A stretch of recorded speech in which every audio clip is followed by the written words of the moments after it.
Kalau masalah legenda, legenda ini ya karena selama ini kalau kita terima itu berlainan. Ada yang sebagian ini kalau di cerita Dian ini dulu Mbah Malukman ini orang pendatang dan ya satu buron atau satu muridnya untuk Mbah Sunan Muria bersama Ki Gede Mbah Sri itu ya ada yang itu, ada yang pendatang tadi dari Mataram. Kalau kebanyakan di sini katanya kalau dilihat dari Lokojo itu dari Mataram. Tapi dulunya Mataram itu muridnya siapa orang tahu. Ya, itu ada yang katanya ada yang muridnya itu. Tapi yang jelas legenda itu monggo untuk yang diyakini yang mana. Tapi yang jelas itu Mbah Luto itu memang udah itu pangkat. Ya. Tapi kalau dulu pernah untuk berguru atau dengan muridnya dengan Mbah Sunan Muria atau bersama dengan Ki Mbah Sri, ya itu juga bisa terjadi. Itu yang digunakan untuk tindakan yang digunakan. Kalau mitos ya banyak sih, banyak sekali, tapi yang dimaksud mitos ini yang mana yang ada belum ada yang pas. Ya, itu ajaran sendiri, ajaran orang tahu. Karena saya jawab kalau nggak pas itu tradisi yang sudah saya jawab tadi ya, tradisi yang di Sagrada itu tadi diadakan hall karena di sini ada dua tokoh atau dua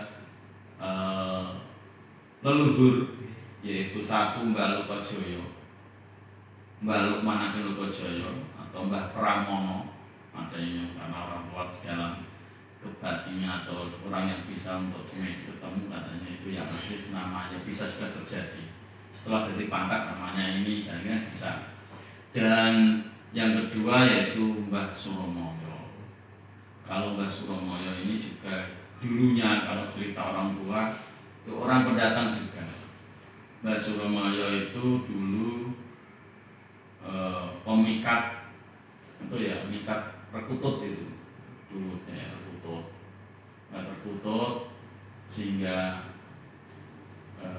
mungkin sambil menunggu di situ atau sehingga tahu apa di situ atau itu patilasan juga tidak tahu itu asal usulnya gitu, pendatang juga. Semua kedua-duanya beliau itu pendatang dari jauh. Tapi orang karena dulu itu sudah punya kesaktian yang namanya ajaran sendiri ya, sehingga bisa untuk sampai sekarang untuk diuri-uri atau dilestarikan bahwa di desa Kedungapara ini ada dua, yaitu Mbah Suromoyo dan Mbah Lukman Ageng Lokojoyo. Itu yang bisa saya sampaikan. Mungkin apabila kurang monggo untuk diperbanyak informasi kepada siapa saja yang bisa untuk menyampaikan informasi yang karena jika juga ini diperkirakan untuk wafatnya Mbah Lukman Ageng Lokojoyo itu sekitar 600 tahun, 500 sampai 600. Ini Mbah Lokojoyo saranu 500 sampai 600 tahun, belum sampai ya sekitar memang masa-masa kewalian, masa kewalian Wali Songo, mungkin kalau dilihat itu betul kalau memang itu sudah masuk keislaman di Indonesia, yaitu di masa kewalian Wali Songo.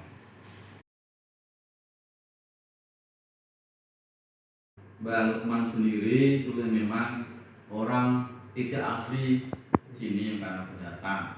Karena beliau adalah Lokojoyo itu seorang dulu punya pangkat dari kerajaan. Konon ceritanya yaitu pangkat dari Mataram. Dari Mataram dia untuk menyendiri dan mimpi itu, sehingga sampai hayat atau hidupnya dimakamkan atau bukan di desa Kedung Lepet. Secara orang-orang yang sejarahnya atau itu yang namanya Luko itu pangkat, maka sisinya hanya menyebut Lukojoyo. Kalau di Lukojoyo itu banyak, karena itu pangkat dari Mataram.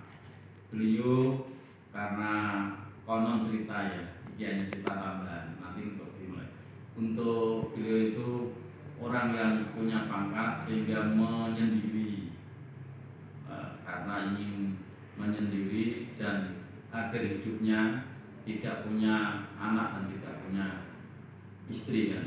Dia menyendiri ke desa sini sehingga dia bikin ya seperti toko lah, toko sekaligus untuk babah alas dalam babah desa di Kedung Lepet. Itu yang namanya Mbah Pramono atau Mbah Lukman Hakim. Kalau bahasa Arab, bahasa santrinya Mbah Lukman Hakim. Kalau aslinya Mbah Pramono. Untuk Lukojoyo itu adalah pangkat, pangkat dari Mataram. Dia pergi untuk menyendiri atau tokoh di desa Kedung Lepet yang dulunya itu masih hutan, ya, masih hutan, betul masih hutan, dan dia barangkali di situ sehingga dia menghabiskan usianya atau hidupnya di Kedung Lepet.